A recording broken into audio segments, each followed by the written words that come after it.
बिस्मिल्लाहिर्रहमानिर्रहीम। अस्सलाम वालेकुम। मैं हूं शाहिद महमूद, आपको कम्पिटिटिव एकेडमी के प्लेटफॉर्म पर खुशामदीद कहता हूं। आज हम पैरा पेपर 3 का जो लेक्चर 5 है उसको हम डिस्कस करेंगे और इसके अंदर हम कॉन्स्टिट्यूशन ऑफ पाकिस्तान 1973 का जो पार्ट 3 है द फेडरेशन ऑफ पाकिस्तान, उसके बारे में डिटेल से बात करेंगे। तो वीडियो को आखिर तक लाजमी देखिएगा। अगर आपने हमारे चैनल को अभी तक सब्सक्राइब नहीं किया तो हमारे चैनल को सब्सक्राइब कर लीजिए ताकि आने वाली तमाम वीडियोस आप देख सकें। कॉन्स्टिट्यूशन ऑफ 1973 के अंदर पार्ट 3 जो है that discuss about federation of Pakistan, और इसके अंदर जो आर्टिकल्स हैं 41 से लेकर 100 तक इसके अंदर आर्टिकल्स मौजूद हैं और इसके 3 चैप्टर्स बनाए गए हैं। हम जानते हैं कि जो कॉन्स्टिट्यूशन ऑफ 1973 है उसके 280 आर्टिकल्स हैं और 12 उसके पार्ट्स बनाए गए हैं और फिर उसके अंदर 7 स्केड्यूल्स मौजूद हैं। तो चैप्टर 1 जो है ये डिस्कस करते हैं हम सबसे पहले। तो चैप्टर 1 जो है ये हमें प्रेसिडेंट के हवाले से आर्टिकल्स प्रोवाइड करता है। आर्टिकल 41 से लेकर 49 तक जो है ये प्रेसिडेंट के हवाले से हैं। इनको हम 1 बाय 1 देखते हैं। तो सबसे पहले जो आर्टिकल 41 आता है इसके अंदर ये मेंशन किया गया कि पाकिस्तान की जो स्टेट है उसके अंदर प्रेसिडेंट जो है उसका चुनाव किया जाएगा और वो हेड ऑफ स्टेट के तौर पर वर्क करेगा। इसके अंदर ये कंडीशंस वाज़ेह की गई कि जो प्रेसिडेंट होगा वो मुस्लिम होगा और उसकी जो एज है वो 45 ईयर्स इसके अंदर कॉन्स्टिट्यूशन के अंदर मेंशन की गई है कि इससे कम एज का जो है वो सिटीज़न प्रेसिडेंट के लिए मुंतखब नहीं हो सकता। और इसके बाद हमारे पास जब हम कॉन्स्टिट्यूशन ऑफ 1973 को देखते हैं तो प्रेसिडेंट ऑफ पाकिस्तान के हवाले से जो उसकी सिलेक्शन है उसके हवाले से बताया गया है कि जो प्रेसिडेंट की सिलेक्शन है उसके अंदर जो नेशनल असम्बली और सेनेट और इसके साथ चारों सूबों की जो प्रोविंशियल असम्बलीज हैं उनके अंदर जो इलेक्टोरल कॉलेज है वो मिलकर प्रेसिडेंट का इंतखाब करते हैं। इसके साथ साथ ये बात भी वाज़ेह की गई है कि जाने वाले प्रेसिडेंट जो एक्सपायरेशन डेट है उससे 60 दिन पहले और उसके जाने के 30 दिन बाद इसके अंदर अंदर जो है वो नए प्रेसिडेंट की जो सिलेक्शन है उसको इंश्योर किया जाएगा। इसके बाद हमारे पास आर्टिकल नंबर 42 है जो प्रेसिडेंट के हल्फ के बारे में वजाहत देता है। जो भी प्रेसिडेंट मुंतखब होगा वो चीफ जस्टिस ऑफ पाकिस्तान के सामने अपना जो हल्फ है वो लेगा और ये 3rd स्केड्यूल जो है कॉन्स्टिट्यूशन ऑफ 1973 का उसके अंदर ये बात वाज़ेह की गई है। इसके बाद आर्टिकल 43 हमारे पास आता है जो प्रेसिडेंट के हवाले से ये बताता है कि प्रेसिडेंट जो है वो प्रेसिडेंशियल ऑफिस के अलावा कोई भी दूसरा ऑफिस जो है वो प्रॉफिट के हवाले से उसको होल्ड नहीं कर सकता। नेक्स्ट कम्स आर्टिकल नंबर 44 है। इसके अंदर जो प्रेसिडेंट के ऑफिस की जो टर्म है वो मेंशन की गई है। 5 साल की मुद्दत के लिए जो है वो प्रेसिडेंट मुंतखब किया जाएगा और इसके साथ साथ ये बात भी वाज़ेह की गई है कि कोई भी प्रेसिडेंट जो है वो मोर देन 2 कंसेक्टिव टर्म्स के लिए प्रेसिडेंट मुंतखब नहीं हो सकता। लेकिन अगर उसकी जो कंसेक्टिव टर्म्स हैं वो 2 से ज़्यादा नहीं हैं तो वो फिर वो मुंतखब हो सकते हैं। जैसा कि हमारे पास अभी प्रेसिडेंट जो सदर हैं आसफ अली जरदारी साहब, वो 2008 से 2013 तक पहली दफ़ा और 2024 के अंदर ये दूसरी दफ़ा सदर के ओहदे के तौर पर ये मुंतखब हुए हैं। तो जो भी प्रेसिडेंट है वो मोर दैन 2 कंसेक्टिव टर्म्स के लिए प्रेसिडेंट मुंतखब नहीं किया जा सकता। इसके बाद हमारे पास आर्टिकल 45 आता है जिसके अंदर ये बात वाज़ेह की गई है कि ये प्रेसिडेंट के पास ये इख्तियार हासिल है कि वो जो कैदियों की सज़ा है उसको माफ़ कर सकता है, जो उम्र कैद की सज़ा है उसको भी कम किया जा सकता है। ठीक है, इस तरह जब भी हमारे पास त्यौहार आते हैं तो हमें न्यूज़ के अंदर ये सुनने को मिलता है कि प्रेसिडेंट ने जो है वो अपने इख्तियारात को इस्तेमाल करते हुए कैदियों की जो सज़ा है उसके अंदर इतने महीनों की कमी कर दी। तो ये आर्टिकल 45 जो है इस बारे में वजाहत देता है। इसके बाद आर्टिकल 46 हमारे पास आता है। इसमें यह बात वाज़ेह की गई है कि जो प्राइम मिनिस्टर होगा मुल्क का वो प्रेसिडेंट को मुल्क के तमाम इंटरनल और एक्सटर्नल अफेयर्स के हवाले से आगाह रखेगा। उसकी जो काबीना जो भी प्रपोज़ल तैयार करेगी तो जो प्राइम मिनिस्टर है वो प्रेसिडेंट को तमाम जो प्रपोजल्स हैं गवर्नमेंट के वो प्रेसिडेंट को आगाह करता रहेगा। इसके बाद आर्टिकल 47 हमारे पास आता है। ये बहुत इंपॉर्टेंट आर्टिकल है प्रेसिडेंट के हवाले से। ये प्रोसीजर हमें बताता है इम्पीचमेंट के हवाले से सदर को 2 तरीक़ों के साथ हटाया जा सकता है, या तो उसकी जो मेंटल इनकैपेसिटी है उसको बेस बनाकर या फिर उसकी जो मिसकंडक्ट है, वायलेशन ऑफ द कॉन्स्टिट्यूशन है, उसको बेस बनाकर उसको ओहदे से हटाया जा सकता है। लेकिन इसके लिए ये ज़रूरी है कि जो नेशनल असम्बली की जो मेंबरशिप है उसका जो 1/2 है 50% जो है अपना जो नोटिस है वो स्पीकर असम्बली को, या अगर इन केस ऑफ सेनेट है तो चेयरमैन सेनेट को वो नोटिस इरसाल करेगी और नोटिस इरसाल होने के बाद नोटिस जब रिसीव हो जाएगा स्पीकर असम्बली को या चेयरमैन सेनेट को तो वो विद इन 3 डेज़ जो है वो नोटिस सदर को इरसाल किया जाएगा और इसके बाद विद इन 14 डेज़ जो हैं वो स्पीकर नेशनल असम्बली या चेयरमैन सेनेट जो हैं वो अपनी अपनी जो असम्बली है, अगर जिस हाउस में भी ये नोटिस रिसीव हुआ है, 14 दिन के अंदर असम्बली का इजलास बुलाने का वो पाबंद होगा। और इसके बाद जो अगर 2/3 मेजॉरिटी जो है वो वोटिंग दे देती है कि सदर को हटाया जाए, तो इस प्रोसेस के ज़रिए जो सदर है उसको उसके ओहदे से हटा दिया जाएगा। इसके बाद हमारे पास आर्टिकल 48 आता है। इसके अंदर ये बात वाज़ेह की गई है कि जो भी प्रेसिडेंट होगा वो प्राइम मिनिस्टर की और उसकी काबीना की जो एडवाइस आएगी उसके ऊपर एक्ट करेगा, उसके ऊपर वो अपना जो है वो एडवाइस के ऊपर वो वर्क करेगा, सिवाय कुछ डिस्क्रिशनरी मैटर्स के जो कॉन्स्टिट्यूशन ऑफ 1973 है जो सदर को पावर्स प्रोवाइड करता है, उनके अलावा तमाम जो एडवाइजेज आएंगी प्राइम मिनिस्टर और उसकी काबीना की तरफ से उनके ऊपर वो अमल करने का पाबंद होगा। जैसा कि जो डिस्क्रिशनरी पावर्स के अंदर हमारे पास सदर जो है वो अगले आने वाले इलेक्शंस की जो डेट है वो विद इन 90 डेज उसको ये फाइनलाइज करेगा, ठीक है, upon the resolution of the national assembly. अगर नेशनल असम्बली तहलील कर दी जाती है तो इसके बाद जो सेकंड डिस्क्रिशनरी पावर है सदर के पास वो केयर टेकर गवर्नमेंट का इंतखाब है, जो आर्टिकल 224 और 224A के अंदर भी ये बात वाज़ेह की गई है।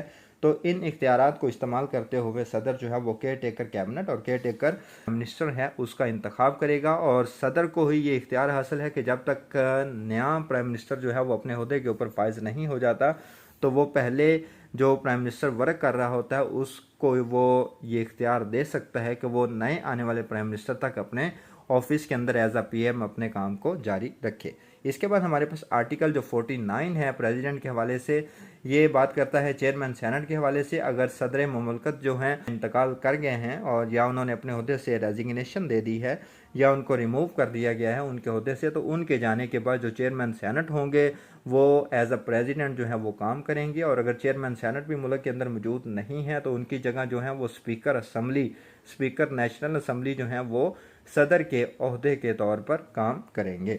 इसके बाद हमारे पास चैप्टर जो 2 आता है ये बात करता है मजलिसे शुरा के हवाले से, जो पार्लियामेंट है जिसके अंदर 3 हमने पार्ट्स पढ़े थे।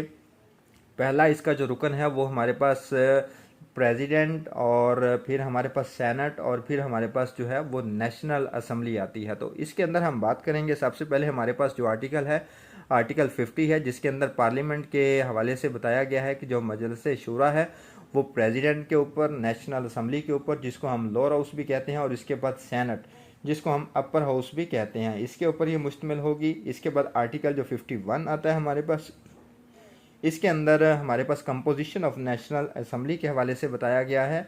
तो जब हम कॉन्स्टिट्यूशन ऑफ 1973 को देखते हैं तो उसके अंदर जो कंपोजिशन है नेशनल असम्बली की वो कुछ इस तरह से नज़र आती है हमें। इसके अंदर 266 जो हैं वो जनरल सीट्स हैं, इसके साथ ख़वातीन की जो सीट्स रखी गई हैं वो 60 सीट्स रखी गई हैं। तो ये टोटल मिलाकर 326 सीट्स बनती हैं, और इनके अंदर 10 जो सीट्स हैं वो माइनॉरिटीज़ के लिए, नॉन मुस्लिम्स के लिए वो रखी गई हैं। इसके बाद हमारे पास आर्टिकल जो 52 आता है, इसके अंदर नेशनल असम्बली की जो मुद्दत है वो फिक्स की गई है। नेशनल असम्बली जो है वो जब इलेक्शंस हो जाएंगे तो उसके बाद जब नेशनल असम्बली का पहला सेशन शुरू होगा तो उस टाइम से लेकर उसकी जो नेक्स्ट मुद्दत होगी वो 5 साल के लिए अपना काम जारी रखेगी। इसके बाद आर्टिकल 53 आता है हमारे पास, स्पीकर और deputy speaker of national assembly. जब भी जनरल इलेक्शंस के बाद नेशनल असम्बली का सबसे पहला अजलास होगा तो उस अजलास के अंदर सबसे पहला काम जो किया जाएगा वो स्पीकर और डिप्टी स्पीकर जो नेशनल असम्बली के होंगे उनकी तैनाती की जाएगी, और ये सिंपल जो है वो नेशनल असम्बली का कोरम होगा वो इनकी तैनाती करेगा। इसके बाद हमारे पास 56 जो आर्टिकल्स है वो प्रेसिडेंट्स के एड्रेस के हवाले से बात करता है। प्रेसिडेंट जो है उसकी ये स्वाबदीद है कि वो जब चाहे जिस हाउस में चाहे वो अपना खिताब या अपनी स्पीच जो वो कर सकता है, लेकिन जब जनरल इलेक्शंस हो जाएंगे उसके बाद जब नेशनल असम्बली का या सेनेट का सबसे पहला जो अजलास होगा या नए सेशन का, नए साल का जब भी अजलास मुनक्कद किया जाएगा तो उस अजलास से सदर मुमलकत जो हैं वो ख़ताब करेंगे। वो सेपरेटली भी दोनों हाउसेस से खिताब कर सकते हैं और उनका जॉइंट सेशन बुलाकर भी खिताब कर सकते हैं। इसके बाद आर्टिकल 57 हमारे पास आता है जो right to speak in Majlis-e Shura, parliament के हवाले से ये बात करता है। जो पार्लियामेंट के अंदर जो पार्लियामेंटेरियंस होंगे उनको ये राइट हासिल होगा कि वो अपना जो खिताब है वो पार्लियामेंट के अंदर कर सकते हैं।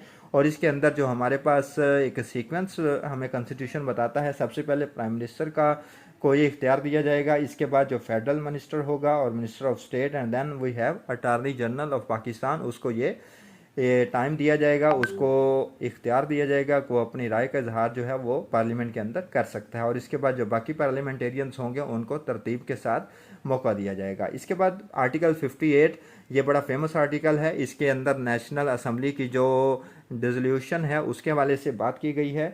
प्रेसिडेंट जो है वो प्राइम मिनिस्टर की एडवाइस के ऊपर नेशनल असम्बली को डिसॉल्व कर सकता है, और जब प्राइम मिनिस्टर जो है वो उसके एडवाइस के ऊपर सदर मुमलकत होंगे, वो अगर एडवाइस के ऊपर अगर वो एक्शन लेते हैं, वर्क करते हैं, तो विद इन नेक्स्ट 48 आवर्स जो हैं वो नेशनल असम्बली जो है वो डिसॉल्व हो जाएगी। इसके बाद हमारे पास इसका जो दूसरा पहलू आता है वो हमारे पास सेनेट है, जिसको हम अपर हाउस भी कहते हैं, और इसके अंदर हमारे पास आर्टिकल 59 जो आता है ये कंपोजिशन ऑफ सेनेट के हवाले से बात करता है। तो इसके अंदर जब हम देखते हैं कॉन्स्टिट्यूशन के अंदर, तो सेनेट के अंदर जो अभी टोटल मेंबर्स की तादाद है डेट इज़ 96 मेंबर्स हैं, जिनके अंदर जब हम मज़ीद इनकी इसकी कंपोजिशन देखते हैं तो 23 मेंबर्स जो हैं वो फ्राम ईच प्रोविंस हैं। इस तरह ये 92 मेंबर्स बनते हैं, और 4 मेंबर्स जो हैं वो फेडरल कैपिटल इस्लामाबाद से मुंतखब किए जाते हैं। अब 23 मेंबर्स जो हैं वो हर सूबे से जो लिए जाते हैं, उनकी जब हम कंपोजिशन की बात करते हैं तो उनके अंदर 14 जो मेंबर्स हैं वो जनरल होते हैं। इसके बाद हमारे पास 4 ख़वातीन आती हैं हर सूबे से, और 4 जो हैं वो टेक्नोक्रेट्स मुंतखब किए जाते हैं इंक्लूडिंग आलम, और इस तरह जो है एक नॉन मुस्लिम जो है वो हर सूबे से लिया जाता है। तो इस तरह ये जब हम टोटल करते हैं तो ये 23 बनता है नंबर फ्राम एवरी प्रोविंस। और जब हम फेडरल कैपिटल की बात करते हैं तो उसके अंदर हमारे पास 2 जनरल मेंबर्स आते हैं, एक हमारे पास टेक्नोक्रेट आता है और एक हमारे पास आलम आता है। तो ये टोटल 96 मेंबर्स बनते हैं। तो ये आर्टिकल 59 जो है ये कंपोजिशन ऑफ सेनेट के हवाले से बात करता है। इसके बाद आर्टिकल जो 60 आता है हमारे पास, ये चेयरमैन और डिप्टी चेयरमैन के हवाले से ये हमें वजाहत देता है। तो चेयरमैन और डिप्टी चेयरमैन की जो तैनाती होगी वो 3 साल मुद्दत के लिए की जाएगी, और इसके बाद जो है वो दोबारा चेयरमैन और डिप्टी चेयरमैन की तैनाती की जाएगी। इसके बाद आर्टिकल जो 61 और 62 है ये हमारे पास क्वालिफिकेशन के हवाले से बात करता है, qualification in terms of age. तो जब हम कॉन्स्टिट्यूशन को देखते हैं तो उसके अंदर जो नेशनल असम्बली की जो मेंबरशिप है उसके लिए 25 ईयर्स जो है वो मिनिमम एज होनी चाहिए, इससे कम एज नहीं होनी चाहिए।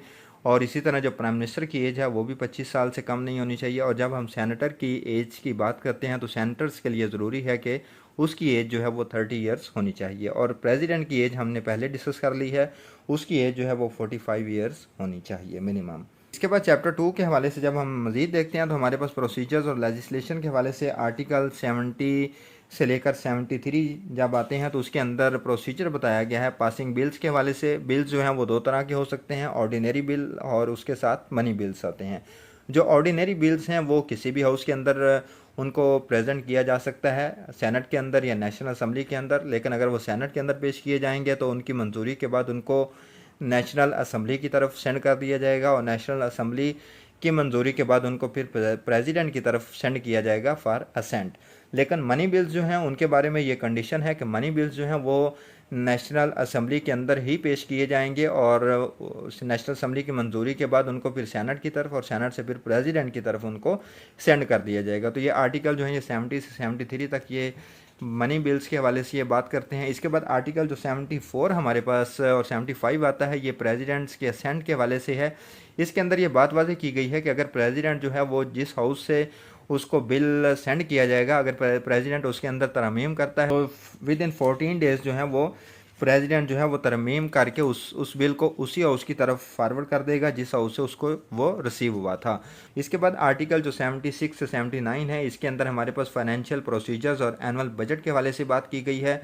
गवर्नमेंट जो है वो गुजरे हुए साल के अंदर जितना भी एक्सपेंस करेगी, जितने भी उसके एक्सपेंडिचर्स होंगे, वो अगले जो साल शुरू होगा, माली साल शुरू होगा, उसके अंदर अपने पिछले तमाम एक्सपेंडिचर्स के हवाले से एक कॉम्प्रिहेंसिवली रिपोर्ट पेश करेगी हाउस के अंदर। तो उस रिपोर्ट को एनुअल बजट स्टेटमेंट का नाम दिया गया है। तो आर्टिकल जो है वो 80 से लेकर 89 तक जो है ये हमारे पास मनी बिल्स के हवाले से, फेडरल कंसोलिडेटेड फंड और president's power to promulgate ordinances के हवाले से ये बात करते हैं।